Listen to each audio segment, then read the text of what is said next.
وإن كنتم في ريب مما نزلنا على عبدنا فأتوا بسورة من مثله وادعوا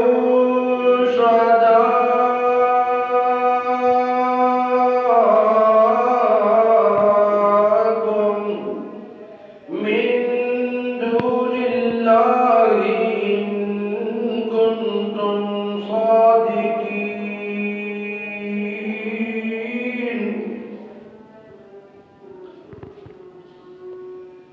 قال النبي صلى الله عليه وسلم: خيركم من تعلم القرآن وعلمه.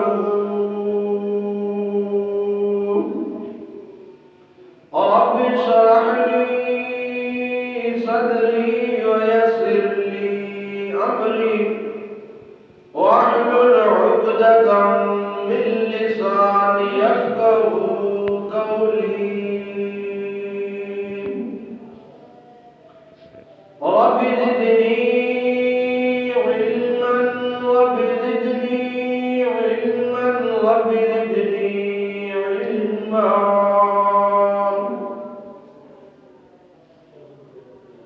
سبحان ربك رب العزة عما يصفون سلام على المرسلين والحمد لله رب العالمين.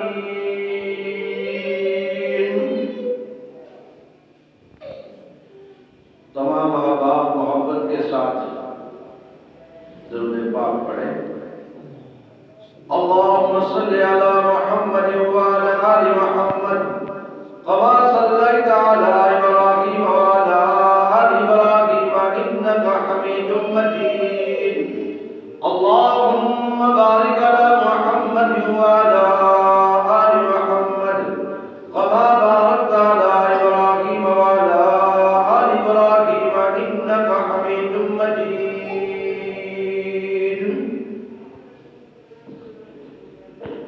میرے واجب الاحترام قابل صد واجب الاحترام صلحائے عظام بزرگان دین عزیزان ملت دور دراز گھروں میں سماعت فرمانے والی میری مسلمان ماؤں بہنوں بیٹیوں،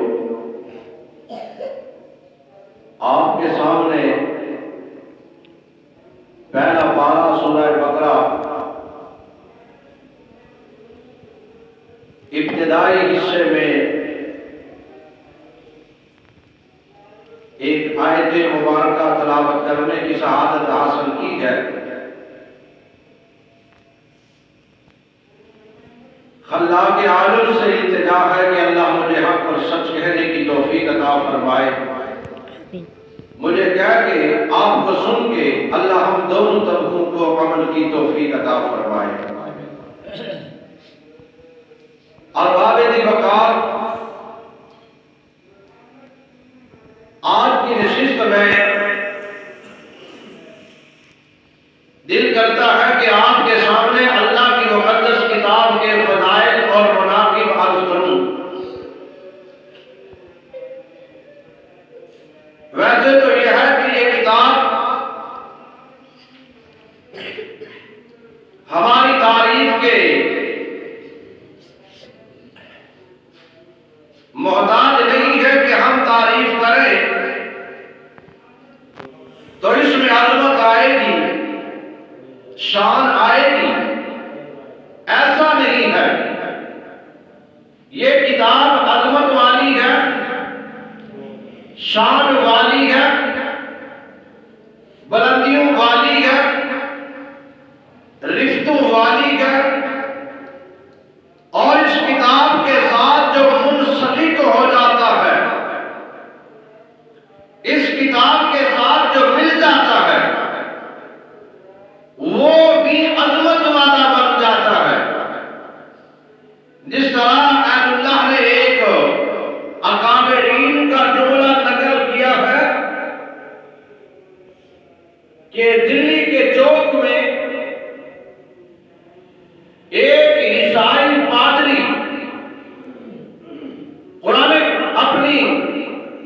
کتاب کو لے کر، انجیل کو لے کر کھڑا ہو کر سارے مسلمانوں کو چیلنج کرتا ہے، اور مسلمانوں، میں اس دلی کے چوک میں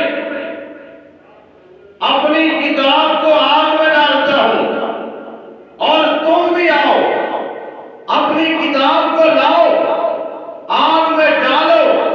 جس کی کتاب جل جائے گی وہ باطل پہ ہوگا، جس کی کتاب بچ جائے گی وہ حق پر ہوگا۔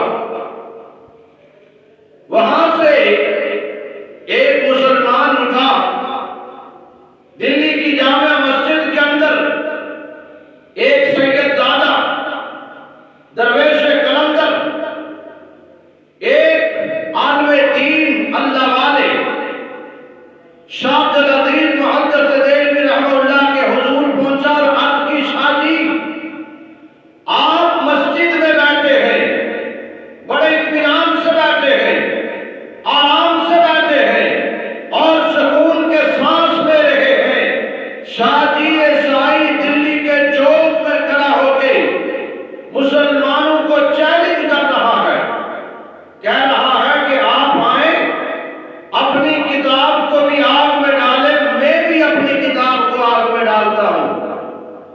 جس کی کتاب جل جائے گی وہ باطل پہ ہوگا، اور جس کی کتاب بچ جائے گی وہ حق پر ہوگا۔ شاہ جی اٹھ کر چل دیے۔ وہ اطلاع دینے والا مسلمان، وہ اللہ والا، کہنے لگا، شاہ جی کتاب کو بھی لے چلتے ہیں، قرآن کو بھی لے چلتے ہیں۔ شاہ جی نے ارشاد فرمایا، ارے میاں، کتاب کو لے جانے کی ضرورت نہیں ہے، اس کے بغیر مسئلہ حل ہو جائے گا۔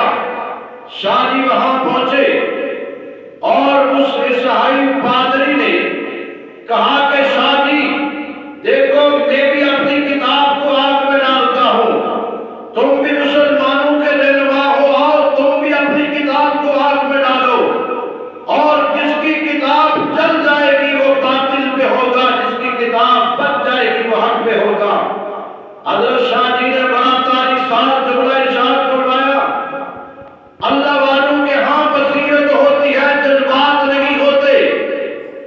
اللہ والوں کی کلام میں حکمت ہوتی ہے، جوش نہیں ہوتا۔ اور پھر وہ سید ہو، آل رسول ہو، آقا علیہ الصلوۃ والتسلیم کے خاندان سے تعلق رکھنے والے آل رسول سید زادہ شاہ ولی اللہ محدث دہلوی کی ذریت میں شاہ عبد العزیز اس چوک میں کھڑے ہو کر ارشاد فرماتے ہیں، اے پادری سن، میں اپنی کتاب کو اپنے ہاتھ سے آگ میں ڈالنا پسند نہیں کرتا، یہ تیرا ضمیر ہے، یہ تیری سوچ ہے، تو اپنی کتاب کو، اپنی مذہبی کتاب کو، مقدس کتاب کو آگ میں ڈالتا ہے۔ تو کتاب کو ادھر رکھ، میں بھی خالی ہوں، تو بھی خالی ہے، اپنا ہاتھ میرے ہاتھ میں دے۔ شاہ عبد العزیز بھی آگ میں چھلانگ لگاتا ہے، تو بھی آگ میں چھلانگ لگا۔ جو بچ جائے گا وہ حق پہ ہوگا، جو چل جائے گا وہ باطل پہ ہوگا۔ وہاں وہ پادری کہنے لگا، حضرت شاہ جی میں نے تو کتاب پر مسالہ لگایا تھا، اپنے وجود پر تو مسالہ نہیں لگایا تھا۔ شاہ جی میں تو تمہارے ساتھ آگ میں چھلانگ لگانے کے لیے تیار نہیں ہوں۔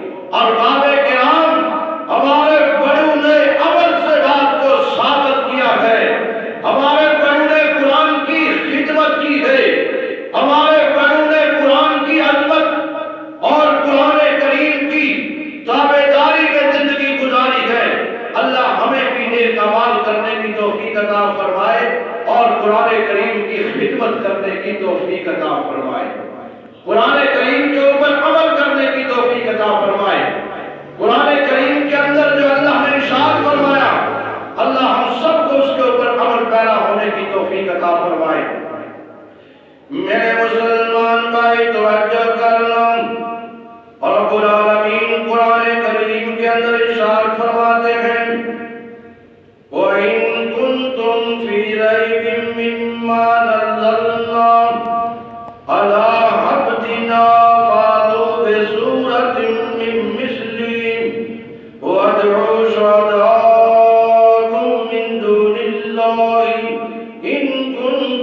الصادقين۔ اور رب العالمین ارشاد فرماتے ہیں، اللہ نے ایک چیلنج کر دیا، ارشاد فرمایا لوگوں اگر تم اپنی کلام میں سچے ہو، اگر تم اپنی بات میں سچے ہو، پختہ ہو، آؤ نا جس طرح قرآن کریم اس طرح کی تم ایک صورت لے کر آؤ، قرآن کریم کی طرح کی ایک صورت لے کر آؤ، پارا نہیں، پاؤ نہیں، 2 پارے 3 پارے نہیں، آدھا قرآن سارا قرآن نہیں، اللہ نے ارشاد فرمایا ایک صورت لے کر آؤ جس طرح قرآن فصیح اللسان اور بلاغت کا پیکر ہے، ایک صورت قرآن جیسی لے کر آؤ۔ اللہ اکبر، قرآن جیسی ایک صورت دور کی بات ہے، ایک آیت بھی کوئی نہیں لا سکتا، ایک آیت بھی نہیں لائی جا سکتی، یہ اللہ کا کلام ہے، رب العالمین وحدہ لا شریک کا مقدس کلام ہے۔